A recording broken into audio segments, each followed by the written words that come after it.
We're delighted to have you with us here today. You're in our grief month. Grief and today, well, I can't say it for 2 minutes, I guess. So I'll just ask you all to come into the space as Paul has nicely put the instructions in the chat. If you open the chat and tell us you're here, say hi and where you're joining from. And when you're doing that, you want to pick the second item on the drop down menu, because we use the chat for correspondence, and interaction in these webinars. And so if you check panelists and attendees, everybody will be able to see it. And if you just do panelists, only Yoli and I will be able to see it. So when you come in the space, if you can open the chat and say hi and direct it to each other as well as us. Paul would be able to see it too. But I see people are joining, but nobody's saying hi. Hi. I know, right? Yoli, come on, put your stuff in there. Hi, Tim. Fort Wayne, Indiana. And Angela from Eugene, Oregon. Hot stuff over there. Heat wave. In Eugene. Wave in Eugene. Yes, very hot. Yes, very hot. Here it's raining, which is good because we've had a drought all summer. So, and I've become a farmer, so my vegetables are growing now. I'm happy with that. Seriously, I have sweet potatoes and hi, Kara, nice to see you. And it's 1 p.m. in Fort Wayne, different time frame. Yep, got it. Okay, and it's 12 noon right now, so we're going to get started. And today, I'm delighted to have with me Yoli Maya, who is a frequent contributor and teacher for Be Strong Families. She was also one of the content development experts in our collaborative effort to create the grief deck, what we're calling the grief deck, which is navigating grief compass, navigating trauma and loss. And Yoli has a really important and interesting take on grief as a superpower. So we're delighted. Welcome, Yoli. Thank you. And Paul's in the background making everything go smoothly. So thank you, Paul, also for being here. Just get through the housekeeping. 2 ways to engage. The first one you're already doing, those of you who said hi, directed to panelists and attendees. That's our primary way of interacting here on these webinars. There's also opportunity to raise your hand. And if you do that, Paul will need to unmute you, and then you'll be able to unmute yourself and be able to speak. So with that, just to remind everyone that at Be Strong Families, we, in recognition that we co-create this safe space for learning together, these are our agreements that we ask. If you can agree to these agreements, to speak from your own experience, to treat other people the way you want to be treated, to be here for this half hour, 40 minutes, however long we end up going. And if you need a minute, take a minute. And I'm seeing some agreement. Angela, Kimberly, Kim, Yamuna. Awesome. Can we get a couple more agreements? Agrees? It's getting you warmed up with the chat. Yes. Rebecca, yay, thank you. One more agreement, one more agree. One more participant before we get started. Yoli does not have a PowerPoint today, so we're gonna let the PowerPoint, yeah. Rest ourselves on the PowerPoint. That's grand. All right, friends, welcome back. It's a real pleasure to be with you, beaming to you from a living room once again. I've been able to be a regular contributor on the webinar series since last year and share with you some of the tools that I find are meaningful and effective for me. I'm very much a body technician. Whatever I'm teaching, even if it's an academic area of, cultural anthropology or global studies or decolonization, I'm just all about this body. This body as a meeting place, as a center place for this work. And grief is something that I befriended a handful of years ago, about 3-4 years ago. I woke up one morning and I just had this thought that, you know, we used to grieve together. We used to have these ancestral practices where we would support each other in circle, in ritual, in community with our grieving. And where have these things gone? There's just like little snippets, little handfuls of cultural practices that remain, but these used to be things that were regular in our lives. And I just felt the need that we bring it back. So I engaged a group of healer friends who are all Black, Brown, Indigenous folks of color. And we set out to co-design what would be a learning space to actively process grief together. I'm here in the Chicagoland area. We have seasons of violence here, and we really wanted to come with something new and fresh for our community to hold space around you know, violence reduction, de-escalation, healing support, healing justice, just the like. So what came out of that was a couple years process of getting to know grief. And what I realized, like quite soon into this journey, I had never really engaged grief in my life actively. And all I really thought about when I would consider grieving was around the emotional and mental experience of the loss of a loved one. But when we really started getting into it and inviting in all the expressions of grief in one's life, that's when this experience got richer and richer and richer. It was interesting to invite grief in like a friend and give it a seat at the table, and not just like a seat at the kiddie table, you know, or some like keep your plate in your lap kind of thing. No, like a throne, a place of honor. And what I learned was invaluable. The whole experience as a whole of inviting grief in, opening up the opportunity to hold space with others for their grieving, for us to go remember our ancestral grieving practices that we do as individuals, and to open up the framework of grief where I arrived to was a place that I hadn't really imagined, but that grief is actually a superpower.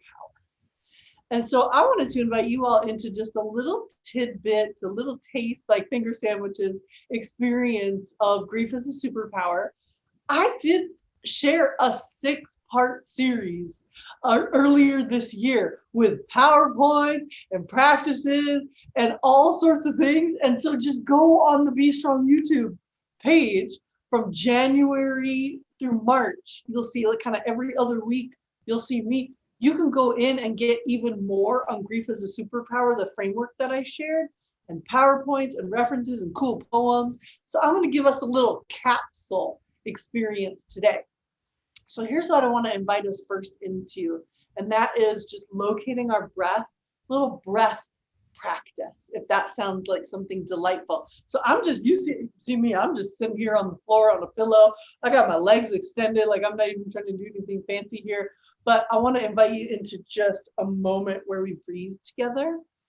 And so you find your point of comfort wherever you are, your chair, your sofa, you're laying down in the bed. Maybe you've already been to a bunch of my webinars, so you're expecting at some point in time, we might lay down. I love a good rest, right? Yeah, you did a webinar on yoga nidra too. I did a whole webinar on the sacred act of restfulness. That was for mitigating insomnia and supporting. So yeah, lots of tools.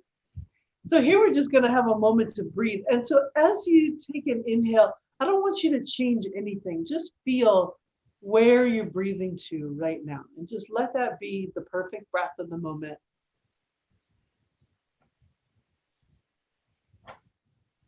And we're just locating this body, locating our breath. It's like almost seeing where we are in time and space. Space being this body, and breath being time.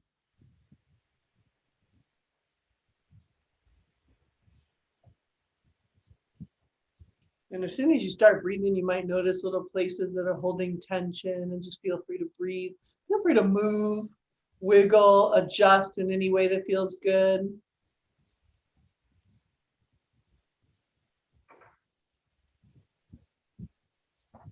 I want you to notice where you're breathing to right now. Is the breath in the chest, up towards the shoulders? What about lower? The middle abdomen, the lower abdomen. Notice the breath in the front part of the body or the back part of the body. And then let's also notice the rhythm of the breath. We inhale, and then there's a little space, a gap. We exhale, and there's another space. Just noticing. Just like how you might watch a video or television, you're just witnessing.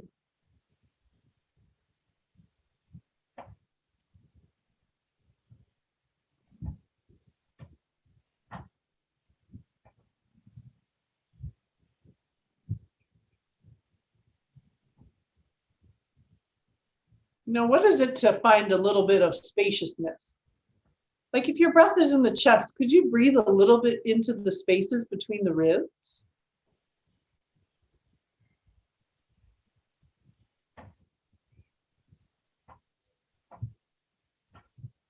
And what about if we reached a little bit lower?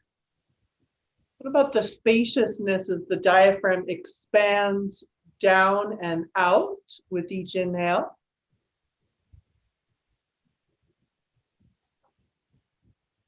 With each exhale, relaxes back into place. It's amazing. It actually doesn't do anything. It just relaxes. There's a letting go. So there's breathing in.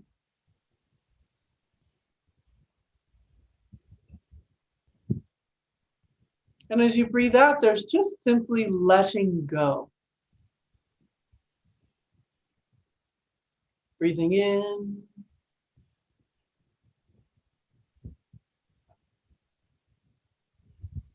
Breathing out, letting go. So as you continue to breathe, I want you to ask your body a question. As you are arriving to the space today, perhaps you are grieving. Perhaps we are always grieving. So as you just tap into how grief may be showing up for you today, what is a resource that could be helpful for you? And I'd like you to consider this resource in the words of feelings. So for example, if the first thing that popped into your head legit was money, no judgment, for real. Maybe what could be the feeling under that? Could the feeling be resources, safety, security, just whatever pops up for you. See if you can just get yourself to a feeling.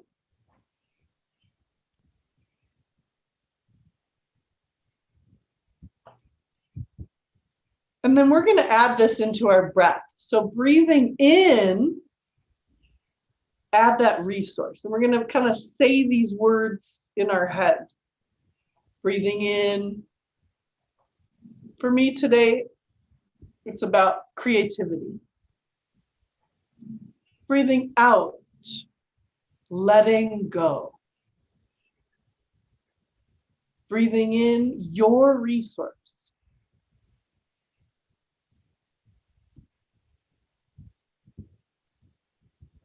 Breathing out, letting go. We're going to take a few rounds like this. So we've transformed this into a breath awareness meditation. This is an amazing tool for cultivating focus of mind, relaxation, de-escalation, focus, and connecting to the exact resources or ways that you want to feel healing tools in your own design.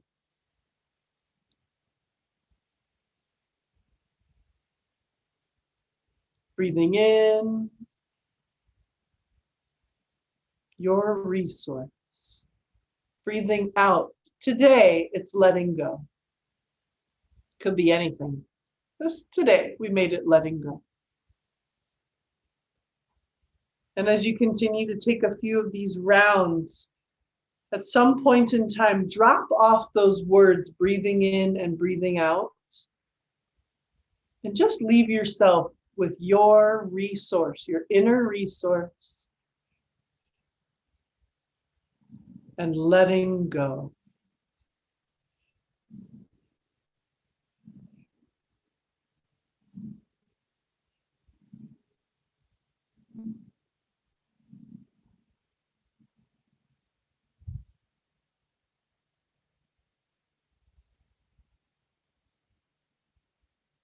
Couple more rounds.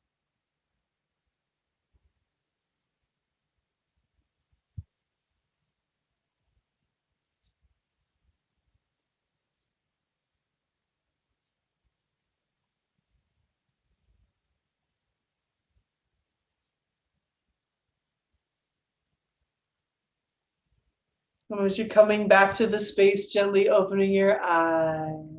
Ah, how did that feel? Feels good to breathe, right?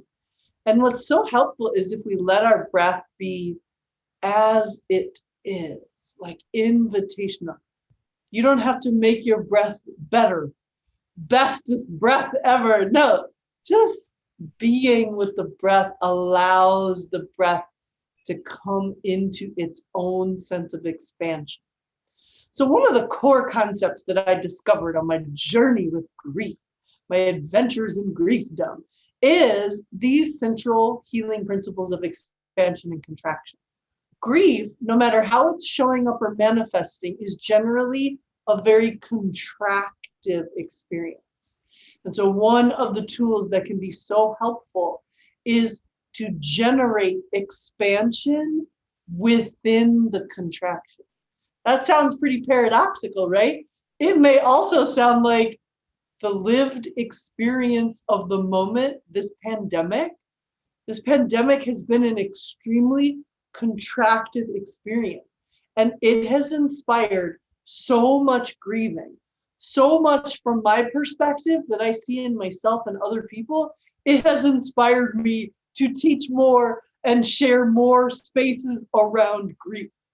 So I have a question for you all, and feel free to pop your answers into the chat box so we can see each other's responses.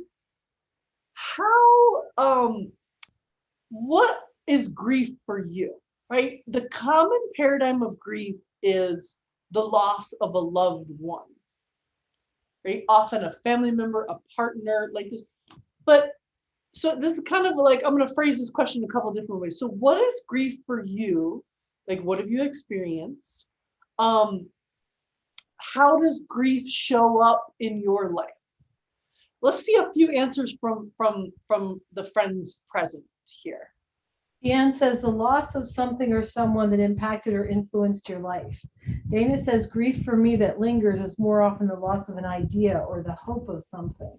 Mm-hmm. I was as I was thinking about the expansion and contraction, I was realizing that that's the breathing exercise did that, right? It took you in from, a contracted space and opened it up with your breath.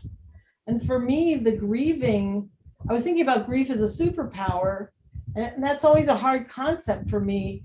But I think if you're not grieving as things are happening, then you're not, that's how it becomes a superpower, because if you're resisting grief or you're resisting being present with the emotions and the bodily feelings that are happening as a result of loss or change, then, anyway, I don't think you really grieve something that is insignificant to you. And Tammy says grief can be any type of loss, such as loss of hopes and dreams for a failed marriage. And I guess loss, when I think of loss, if nothing is ever lost and nothing is ever gained in some way, it's a shift. Loss is a shift. Loss is a shift in what a change in your life from one set of circumstances and people to another, right? So shift, change, Yeah, loss. Angela says transitions, moving on from a job, place, lived, friendship that no longer works, something or someone that I used to love, etc. Yeah. And And what about loss in a positive sense?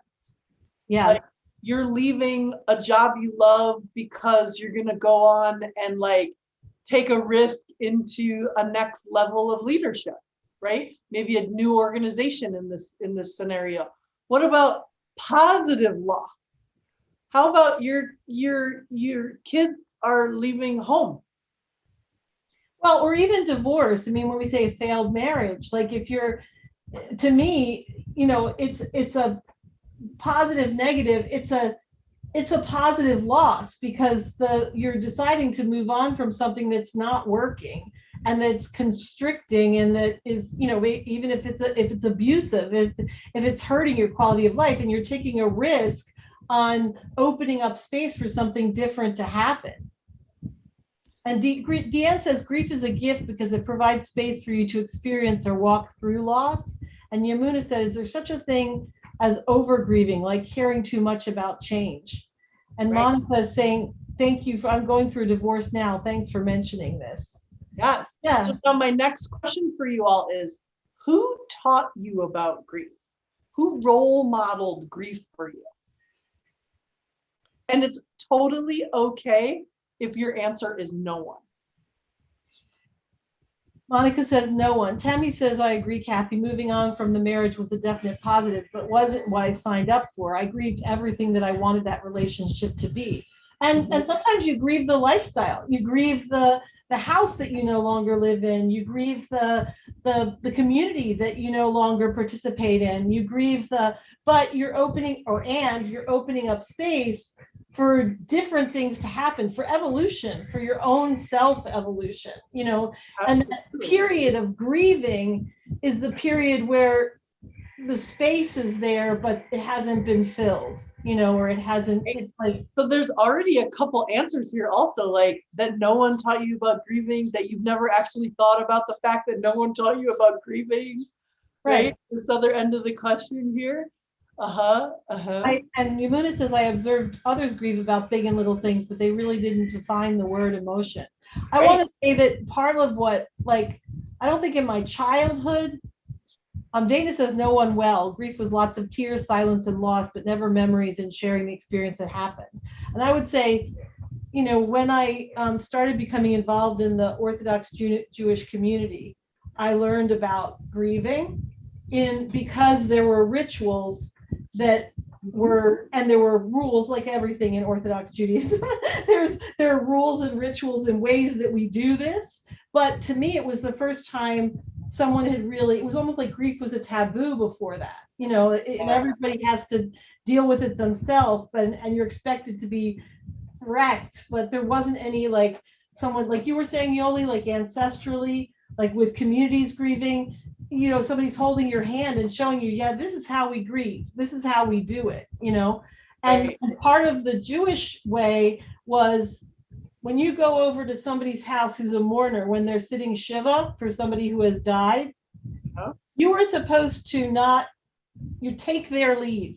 If they want to laugh, you laugh with them. If they want to cry, you cry with them. If they want to talk about it, you talk about it. If they don't want to talk about it, you don't talk about it. So that was like, like kind of like being in a community that had structure for it. And Yamuna says, basically, I wondered what was happening all the time. And Tammy says, I think my grandmother actually taught me how to grieve, even for her. She always talked about heaven and how she would be so happy to be there, reunited with God and being with all those who'd passed before her. She talked about wanting everyone to rejoice and celebrate for her. And Kimberly says, my experience was that there was a stigma associated with grief. If you cry, it's viewed upon as a weakness, specifically for men. Yes. So yeah, taboos. Few things I want to add in here. You were speaking to, Kathy. So the taboos around grief, that grief is supposed to be a space of shame.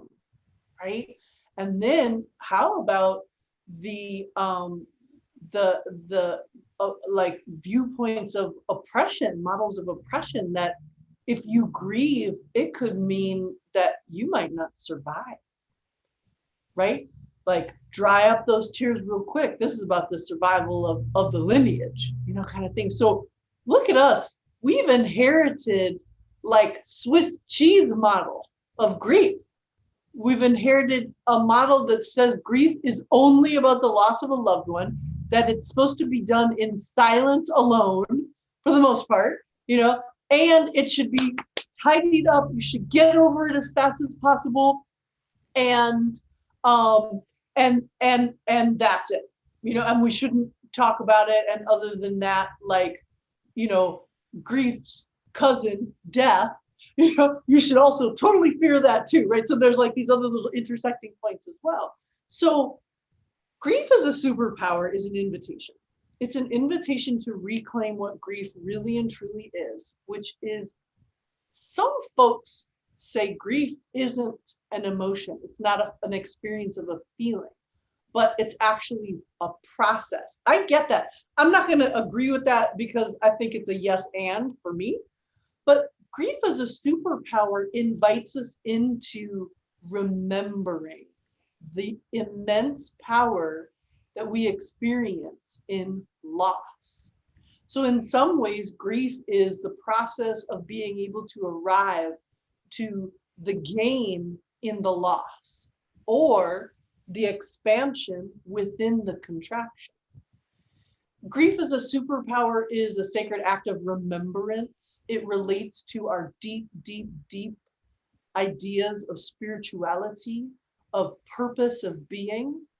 And I'll share with y'all today where I was left, pondering through a process of inquiry, like asking these questions. What is grief? Who taught us about it? What do we know and what don't we know? What I came to is the possibility that this whole life is an act of grieving in a very positive and generative sense. And the original act of loss is your birth. The moment from which you left the actual utopia of the womb. Oh, it was warm and delightful with perfect sounds and rhythms, held in a mother's embrace, because nobody's grown in test tubes just yet, right? And you were nourished in abundance and perfectly held. Sometimes it felt very snug. And then one day, some biochemical process ensued, and we were exited from the heavenly realm of the womb. And if anything, we're trying to get back there. Now, this is where my imagination went, and you may or may not enjoy this dreamlike share. But the idea is that loss is a friend. And what would it be to befriend loss? Even the seasons themselves mimic the cycles, right? These cycles that we find within our own lived experiences and the cycles found in nature, right? And so even the breath itself mimics, mirrors this cyclic experience. And when we look to the cycles of the seasons, we see the expansiveness of spring, and like upward expansion of spring, and then the blossoming expansion in all directions of summer, the inward turn, the contraction of fall. And in the Northern Hemisphere, we may experience the grand display, nature's grief of the changing of the colors into the loss and complete turning inwards, regeneration of what? Hope. Hope is central to the human experience, but we cannot arrive to the experience of hope without the experience of loss. So deep thoughts, y'all, deep thoughts. I really do appreciate the sharing in the chat box here. And I think I think it's something I've learned in the past several years. 7 years ago, two events happened in my life. I got cancer and I had to have a hysterectomy, and my mother-in-law was diagnosed with stage 4 cancer the same day, and she passed within a year. I don't grieve my mother-in-law. I processed that and worked through that. I've not grieved my cancer journey. It was okay to mourn her, but not my loss. So mine was swept under the rug. It's still there, just waiting for me to take the time to look at it. yes. So what I want to encourage you all to do is find tools that involve your grieving as an individual and in collective, alone and with others. And I really want to encourage you to explore grieving practices that allow you to be in your body, not just a mental unpacking and analytical process, but this body is your friend also. And it's very, very wise.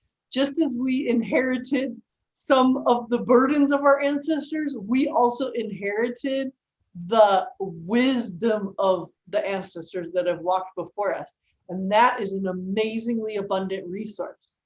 And so I wanted to share just one more little relaxation reflection with you all before we end up our session today.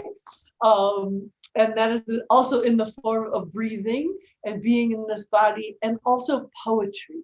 So art, poetry, design, and cooking and music, and all these things can be a part of how we explore our grieving and how we befriend grief, and possibly even discover that to grieve is to become very, very powerful.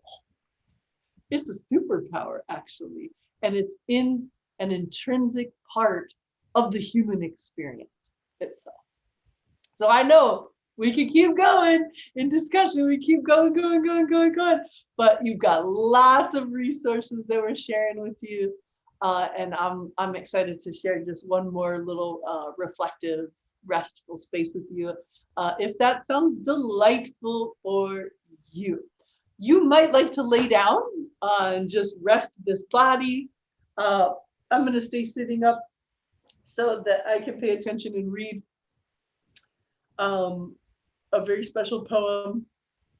And this poem I'm going to read is from this book called Winter Berries, Poems of Hope by Melinda Morris Perrin. Melinda Morris Perrin is a dear teacher of mine. And when I get to the poem part, this poem is called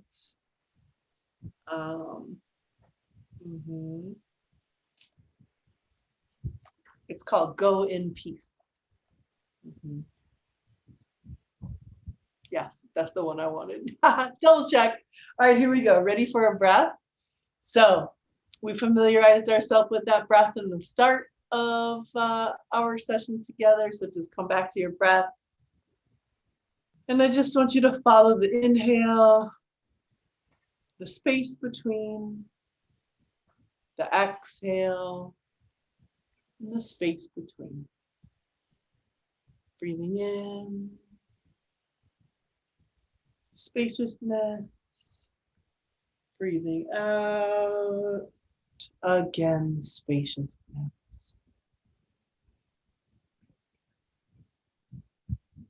And here I'm inviting you into the seasons of the breath.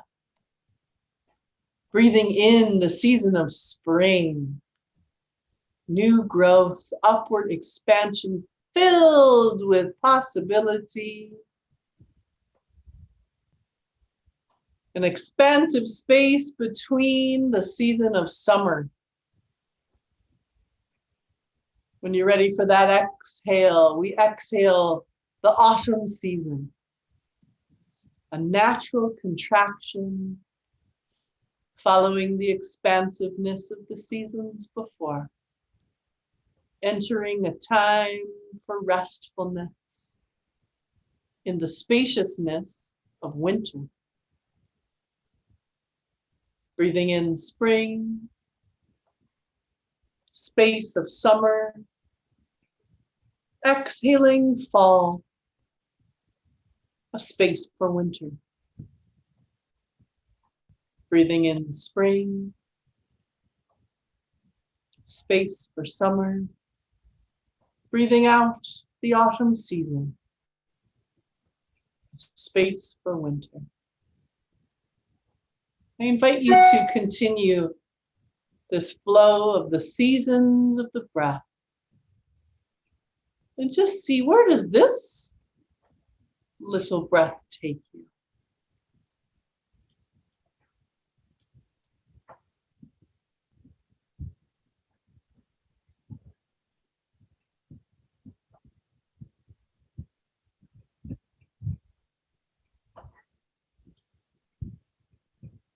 And as you continue with this breathing, I share these words with you today. This poem is called Go in Peace. Just listening with your body, should it delight you. It is not death I fear, but dying. That long, slow decline of body and mind, trapping the essence that is me within. How lucky those that do not linger, but finish up their work quickly and are gone. I am not brave. I do not want to watch my friends and loved ones travel onward, leaving me behind to mourn not their passing, but my loss. I am not brave.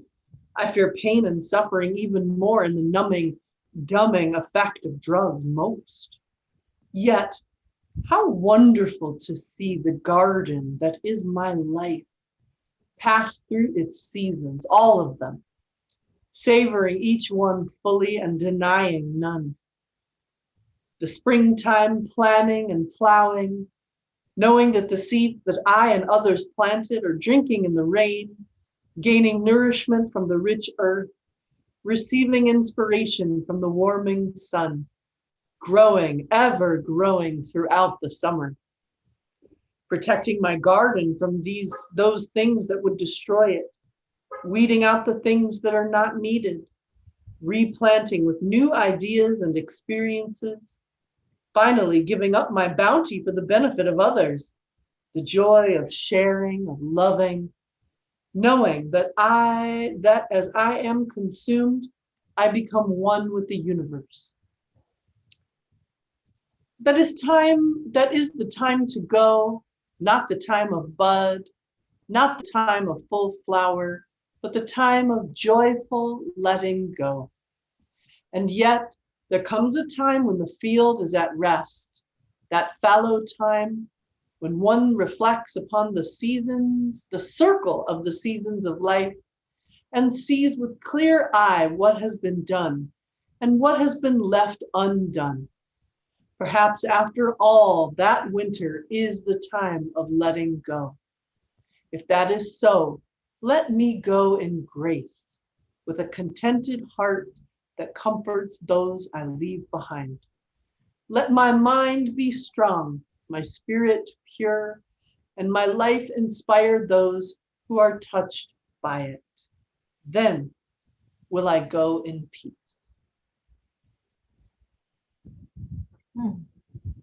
So beautiful. Thank you. Thank you. My pleasure. I'm happy to grieve with any of you anytime. Yeah, and I would encourage you, all of you, if you enjoyed this this webinar and you're interested in diving into grief as a superpower, Yoli said she did a whole series on that, and it's on our YouTube channel, on our website, and it's really great. So look forward to more, Yoli. Thank you for being with us. Thank you, Paul. Can we get to the closeout slides? Let people know what's happening in the future. Awesome. So tomorrow, Ruben Mabubi will be here, spiritual vitality in the context of grief, trauma, and loss. And then we're continuing our conversations this week on, actually, this is not the correct lineup. On Wednesday, we've added a spiritual vitality webinar for those of you who were participating in the last conversations, and we got halfway through and we were like, we need another one. So that's going to happen on Wednesday. And then on Thursday, we'll do navigating grief and loss post-pandemic. So Rita will hold space for that conversation. And next week, we'll dive into family vitality. So thank you for being here. Look forward to seeing you next time. Tomorrow will be great and challenging. I look forward to seeing you. And this is the resource I was telling you about that we've used questions for to guide our conversation for the whole month, and that Yoli was a chief architect of. So thank you again for that, Yoli, and look forward to seeing you next time. Yay. Thank you, friends. Okay, take care, everybody. Bye-bye. Everyone, thank you for tuning in. We'll have the correct information listed on bestrongfamilies.org. And I put the links in the chat as well. You can click on them to register and also take a look at the products in the pre-order for the Grief Compass. And you can also fill out the poll before we go. Thank you. Thank you, everybody. Thanks, Yoli. Thank you.